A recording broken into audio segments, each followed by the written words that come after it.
Nasubukan mo na ba ang red rice bibingka recipe? Ito ngayon ang gusto kong i-share sa inyo. Napakasarap nito dahil gluten-free and sugar-free. So umpisahan na natin.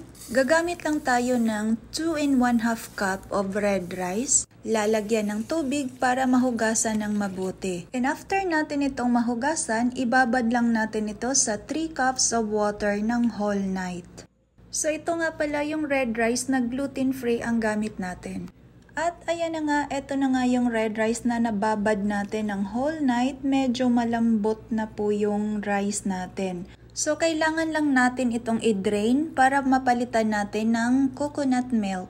At ayan na nga, pwede na nating lagyan ng 3 cups of coconut milk or kakanggata. At pagkatapos, ibabad naman natin ito ng 4 hours.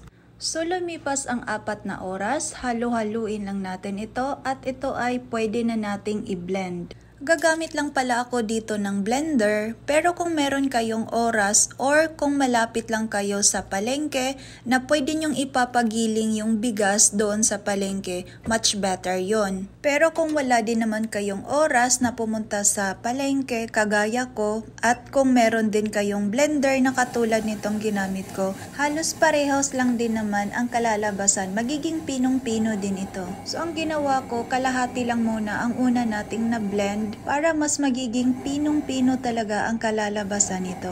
So after blending, ito na nga yung itsura ng ating bigas. At kung mapapansin nyo, ito yung sinasabi ko sa inyo na pinong-pino talaga ang kalalabasan kahit naka-blender lang. At ayan na nga, lalagyan lang natin ito ng 1 cup of stevia. Or pwede kayong gumamit ng regular white sugar. I'm using stevia kasi yung mother ko ay diabetic person. Kaya stevia ang gamit ko. So halu-haluin lang natin ito ng mabuti para matunaw yung stevia na nilagay natin. At kung ito ay natunaw na, pwede na nating lagyan ng 1 kutsara ng instant dry yeast. At ganun pa rin, halu-haluin lang natin ito ng mabuti. Pagkatapos, pwede na natin itong i-transfer sa lalagayan na merong takip. At i-rest lang natin ito ng mga 1 hour hanggang makita natin na magbabubbles ito. So habang nag-aantay tayo ng 1 oras, kailangan na nating mag-prepare ng dahon ng saging. Gugupitin lang natin ito hanggang mag-fit sa ating molder na gagamitin.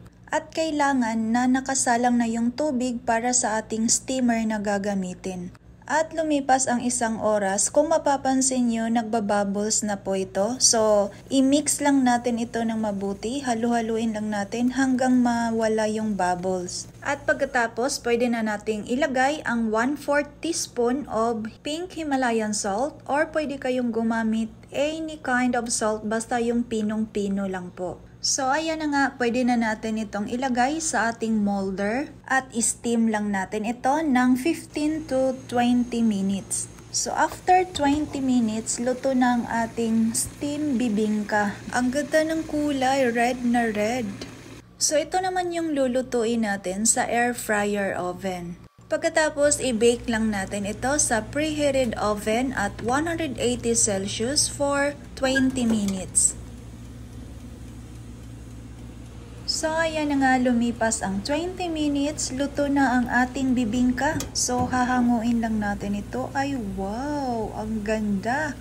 Grabe, nakakaganda talaga yung kulay ng red rice na ginamit natin. At ang kagandahan pa nito, gluten-free at sugar-free. So pwedeng-pwedeng kumain ang mga diabetic person sa ganitong klaseng recipe ng bibingka. At alam naman natin na isa talaga to sa mga paborito nating mga Pinoy na pangmeryenda itong bibingka. At para naman sa kumpletong listahan ng ating sangkap, ilalagay ko na po sa comment section.